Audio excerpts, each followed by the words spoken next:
Delhi public स्कूलचे मधील Delhi public शाळा आहे त्या शाळेचे 2 ड्रायव्हर बस ड्रायव्हर हे गांजा पिताना रंगेहात पकडले गेलेले आहेत। माझ्याबरोबर सूरज कोकटे आहे, त्यांनी आणि त्यांच्या काही मित्रांनी त्यांना रंगेहात पकडलेलं आहे।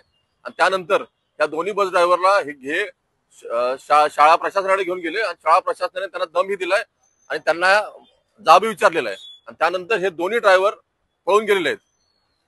तर आपण बघितलं असेल की अत्यंत गंभीर विषय आहे। तर मनसे आता सध्या येणारे पोलीस स्टेशन मध्ये आलेले आहे। आम्ही आता सध्या वरिष्ठ पोलीस निरीक्षक यांची भेट घेतलेली आहे आणि आम्ही मागणी केलेली आहे की हे दोन्ही बस ड्रायव्हर यांच्यावरती गुन्हा दाखल करावा, त्याचप्रमाणे जे बसचे कंत्राटदार आहेत त्यांच्यावर गुन्हा दाखल करावा आणि शाळा प्रशासन आहे त्यांच्यावरही गुन्हा दाखल करावा।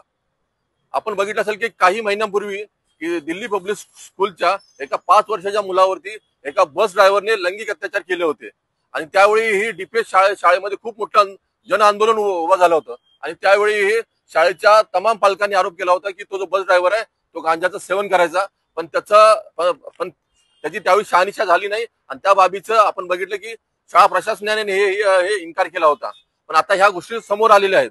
तर आमचं म्हणणं आहे आणि त्यावेळी सर्व पालकांची हीच मागणी होती की ह्या ढिसाळ कारभाराला जे जबाबदार आहेत मुख्याध्यापक, त्या मुख्याध्यापकांचं निलंबन व्हावं। पण जे मुजोर शाळेचं वरिष्ठ व्यवस्थापक पण आहे त्यांनी त्या मुख्याध्यापकाच्या पाठीशी उभे राहिले, त्यामुळे ते मुख्याध्यापक अजूनही तसेच आहेत। आणि अशा नालायक मुख्याध्यापकामुळे शाळेचं प्रशासन हे ढिसाळ प्रशासनामुळे आता हे अशा घटना वारंवार घडत आहेत। तर आमचं म्हणणं आहे की ह्या शाळेचे जे मुख्याध्यापक आहेत त्यांच्यावरही गुन्हा दाखल व्हावा आणि जे जुनं प्रकरण आहे ते जे पॉस्कोचं प्रकरण आहे त्या प्रकरणातही या शाळेच्या मुख्याध्यापकावरती गुन्हा दाखल व्हावा। या जे दोन्ही बसचे ड्रायव्हर आहेत त्या बसच्या ड्रायव्हरना साधारणतः 5 वाजण्याच्या सुमारास संध्याकाळी त्यांना रंग्यात पकडलेल्या गांजा पिताना, म्हणजे शाळा सुटते किती वाजता? साधारण 5:30 ला सुटते। म्हणजे हे दोन्ही ड्रायव्हर गांजा पिऊन बस घेऊन जाणार होते मुलांना नेण्यासाठी त्यांच्या घरी। आपण बघतोय की किती गंभीर बाब आहे आणि मुलांचे जीव हे असे जे हे गांजाडे आणि शाळेच्या ढिसाळ प्रशासनामुळे धोक्यात आहेत। त्यामुळे आम्ही आता मागणी करतोय या सर्वांवरती गुन्हे दाखल व्हावे आणि जोपर्यंत गुन्हे दाखल होत नाही तोपर्यंत मनसे शांत बसणार नाही। मनसे ह्याचा पाठपुरावा नक्की करेल।